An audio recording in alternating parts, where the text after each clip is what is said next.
Okay, so this is actually take two of this recording. The first recording was actually done with the mic off, which is kind of what happens when you come home at 4:30 in the morning from the airport. It's time for another episode of the Comic Bin Comic Book Podcast. It's time for the Comic Bin Comic Book Podcast.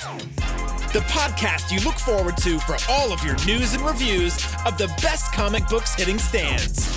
Whether it's DC, Batman, Wonder Woman, Marvel, Spider-Man, Image, Spawn, Saga, Boom, Once and Future, Power Rangers, or whatever book or publisher you follow, we cover them all here. this is the place for you. That's right, it's for everyone. This is the Comic Bin Comic Book Podcast. Let's get it. Hey folks, welcome to another episode of the Comic Bin Comic Book Podcast. Of course, I am Theo. This is my final recap of San Diego Comic-Con 2025. As you can see, I am back in Louisiana. It was a wonderful weekend in San Diego at the San Diego Convention Center. And in this final episode, I'll be covering days 3 and 4. Especially since day 4 was so short for me having to get back to Louisiana. But day 3 was really busy. Had a lot of panels that I attended, but it was an experience unlike any other from the standpoint of being able to cover so much, whether it was the Bill Finger panel, whether it was the panel on Universal Epic Universe, the theme park out in Orlando, which gave some behind the scenes info on how things were put together, whether it was the Marvel Ultimate Universe, talking about the Ultimate Universe and how that's coming to the crescendo of sorts now that the maker will be making his return. And we got some news out of that, particularly with Ultimate Spider-Man coming to an end at the end of this year in December with issue 24. And or it was the DC panel with both the Superman Metropolis one, which also sprinkled in a little bit of Secret Six and Green Lantern and Green Lantern Corps news, or it was, of course, the Gotham City Batman universe panel. There was just a lot going on that Saturday, and I seem to have been in panels back to back to back, but absolutely enjoyed it. It was wonderful. You know, I found myself taking out my laptop within the meeting rooms itself instead of heading back to the press room that Comic-Con International provides for members of the press to sit and relax and get some work done. And so I didn't want to miss out on any of the panels that I had on my schedule. So there were plenty of times where I found myself connecting my phone as a hotspot and just connecting to the internet while sitting in a panel, you know, in between one panel and another. But it was just a wonderful experience, both inside and out. You know, the weather there was absolutely spectacular the entire time. I got there Wednesday evening, but I can say there was not a day where the temperature got above 75 degrees. And in the evening, it was really brisk, you know, maybe 60, no more than 65 degrees, if that. You noticed in a few of the episodes that I had my jacket on. There was a nice breeze coming off the coast. It was just a wonderful experience. And if there was any way that I could figure it out to work remotely from San Diego the rest of the summer, I would do just that. It was just a wonderful time from a weather aspect. But from a con aspect, it was a wonderful time as well. And so, like I said, just a bunch of panels from day 3 and 4. But I also had the opportunity to sit in on a couple of press events, whether it was a few one-on-one interviews or if it was the press room event that I attended with the folks over at Skybound, you know, and they do that every year. And so had a fun time sitting in on that and talking individually with Jonathan Hickman and with Daniel Warren Johnson and with Sean Mackiewicz, who is the publisher over at Skybound. Just good time just talking about everything that's going on in the Energon universe and Energon universe, and some of the things that we can expect coming into the end of this year into the next. It was a little somber, knowing that this was the last press roundtable event that Daniel Warren Johnson would be sitting in on, knowing that he is jumping off of Transformers after issue number 24, and that Robert Kirkman and Dan Moore will be taking over with issue number 25. So as exciting as that can be, the idea of Daniel Warren Johnson coming off, after really doing such a wonderful job, so much so that it earned him Eisner Awards for this series. And, going all the way back to that first issue where Bumblebee was killed, we've seen him take Transformers to new heights with this universe, with the Energon universe. And, wish him well. He's going to be going on to other projects. He and I will be hopefully getting together soon. Once his schedule, slows down a little bit. We were supposed to meet at Heroes Con last month in Charlotte, but he was quite busy at that time as well, and we couldn't make it happen. But I'm looking at spending some time and doing a sit down interview with him. The one person that we didn't get a chance to speak to, at least at my table, was Joshua Williamson. He had to leave out a little bit early for another event that he had committed to. But he and I had a good time just talking non-comic stuff before the press event even began. And, one of the things that I noticed when I saw him at the Superman panel, the Metropolis panel, was just how much leaner he looked. He looked really good. He lost a good bit of weight, and as someone who's been on a similar journey, I can understand the reasons why he changed his lifestyle, and I'll leave it at that with regards to the conversation he and I shared, with regards to our kind of shared journeys and getting into a better course in life from a lifestyle aspect and slimming up. He looked really good, and I wanted to just congratulate him on that. But hopefully he and I will be getting together soon to talk comics, particularly talking Superman and what he's doing with that, and talking some more about G.I. Joe as well. He's continuing his run on that series.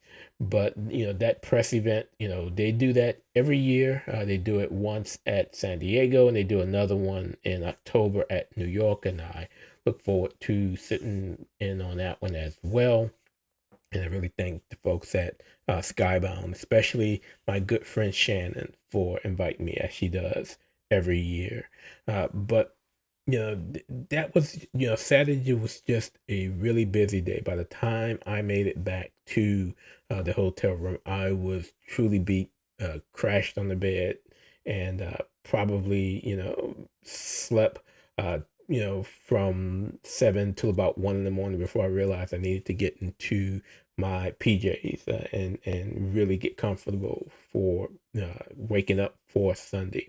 Sunday, like I mentioned earlier, was a much slower day. I didn't get as much done because I realized I had an earlier flight than expected. For some reason, I thought I wasn't leaving until 6, but I actually left for Los Angeles at 4 o'clock. So I had to move up a lot of stuff that I had planned, or at least what I wanted to do on Sunday, and had to cancel a few things as well, simply because I just didn't have the time.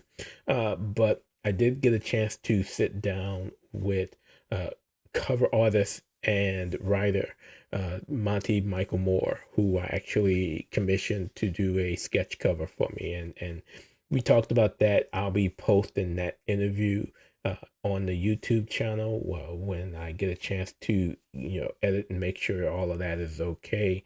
But we talked about his career, where he got his beginnings, and some of the things he's going to be working on in the future.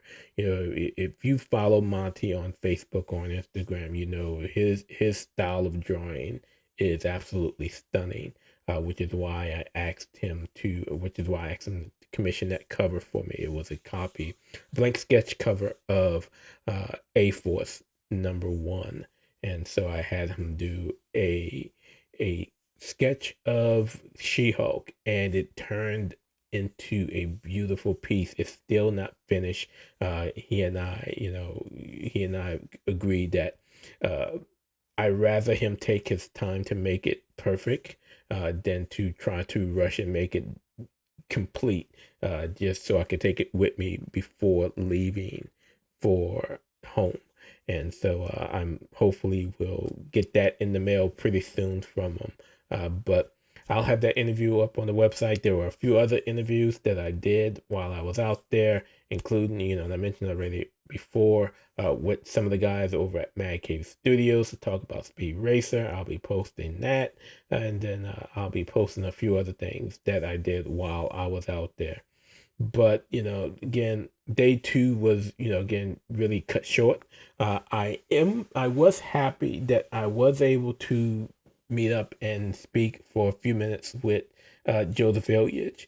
He had a really busy weekend. We weren't able to connect as I had hoped, to do, and have a sit down with him to talk about his new project, his new endeavor, with his new company that he's starting. That's going to be taking a little different route with regards to comics and ideas, and moving them beyond the world of comic books and to other genres, whether it's music, whether it's print books, whether it's movies, whether it's television, and working with creators on bringing those ideas to life. And so I'm hoping to get him on the show to talk specifically about that and that new endeavor of his.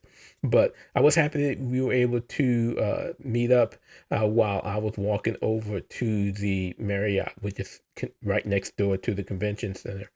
But he was heading to yet another panel that he was a panelist on. And he actually saw me first and said my name, and I was able to, again, see that it was him who was calling me. And so we talked for a few minutes before he headed on to his panel, and I headed on to the Marriott. And the reason why I went to the Marriott is because after doing that interview with Monty and spending money in the convention hall as well, I went on over to the Marriott because the Marriott had the official Comic-Con store where their official merch was on sale. And so went there, spent a few $100s on some items there as well that I wanted to bring home with me, and looked at some of those things, especially the pinball room that they had going on in there.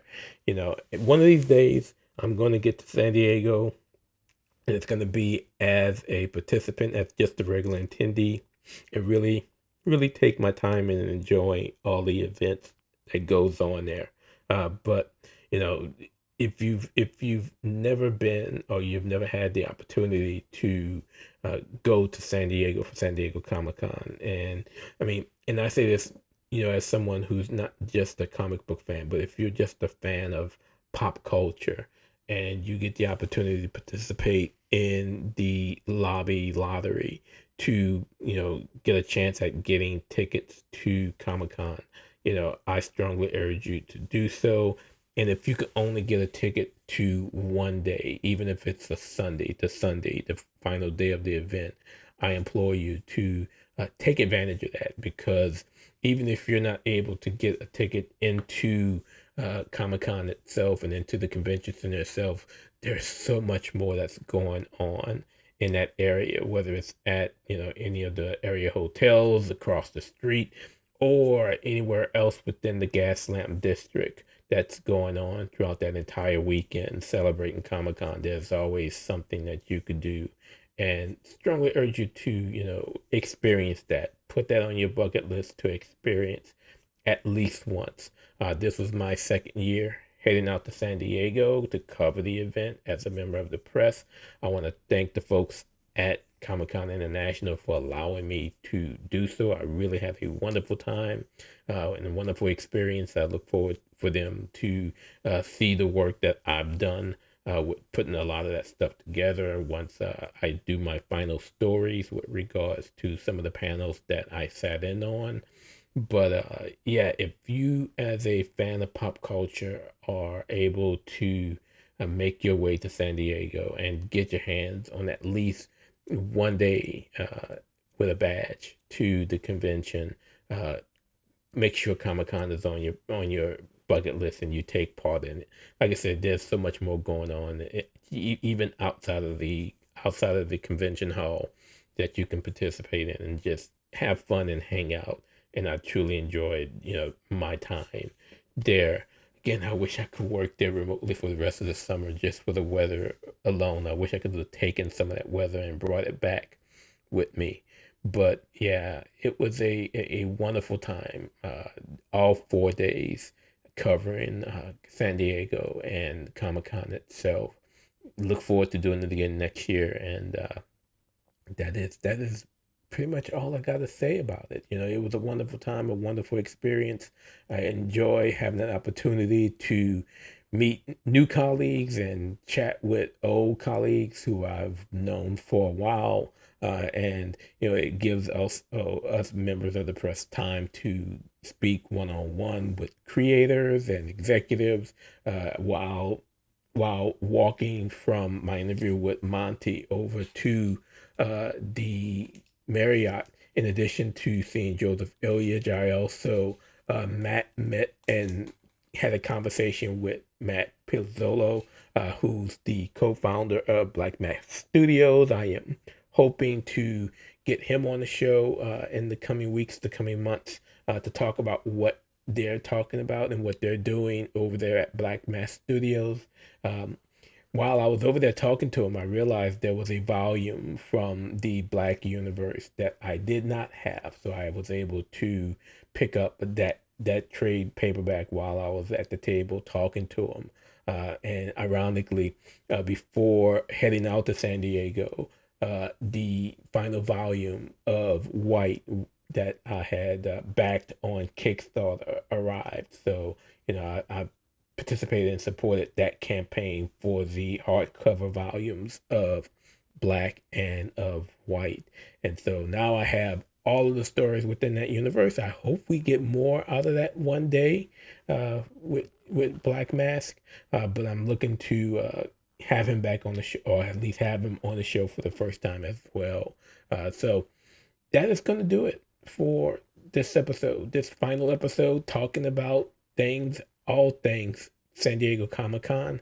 No books were read this week. There was just so much going on. I didn't have an opportunity to read. I am going to take a week off or so that I can recuperate and catch up on reading and detox myself from the events of San Diego. But once I am back, we will get back into the fold of talking about my favorite comics and some of the things that you should be reading, as well as setting up and having some great comic book creators on the show to talk about the projects that they're working on. Again, I was able to meet up with a few folks and set up some things that you can look forward to in the future, in the coming months here on the podcast. But again, that is going to do it. As you can tell, I am a little beat. Again, I did not make it home until 4 o'clock this morning from San Diego. Had some plane problems on the connecting flight in Los Angeles at LAX. And because of that delay, I wasn't able to make it back into New Orleans until well after 1 a.m. And then I had to make the trek all the way home north of Baton Rouge. So, by the time I made it in again, it was closer to 5 a.m. Than it was to 4 a.m. And I am pooped. So I am going to go ahead and detox myself of all things San Diego and prepare for New York, which will be in October. But that is going to do it for this episode. And until next time, and I am able to recuperate. But until next time, keep reading those comics, because at that point, I'll be talking a whole lot more about them. And I'll get back into the fold of bringing you my top 5 as well as my honorable mentions for each week. But until then, enjoy those comics. Okay, I know the guy in the beginning said that this was take 2, but actually it's take 3. Take 1 with no mic. Take 2 with no video. So what you actually watched was take 3. I'm going to sleep now. See y'all next time. That is going to do it for this episode of the Comic Bin Comic Book Podcast. I'd like to thank you all for your continued support of the program. The Comic Bin Podcast, as well as the Comic Book Spot, are a part of the Comic Book Source family of sites and media. You can follow the podcast on Twitter X at comic_bin, or my personal account at BatmanFan_4Life. You can also find us on Facebook, Instagram, Blue Sky, and Threads. We're all over social media. You can also follow our sister site over at thebatmanuniverse.net for all of your news and reviews in the world of Batman. Tune in next time as we give you more in the world of comic books. Again, we truly appreciate your support. But until we meet again next time, keep reading those comics.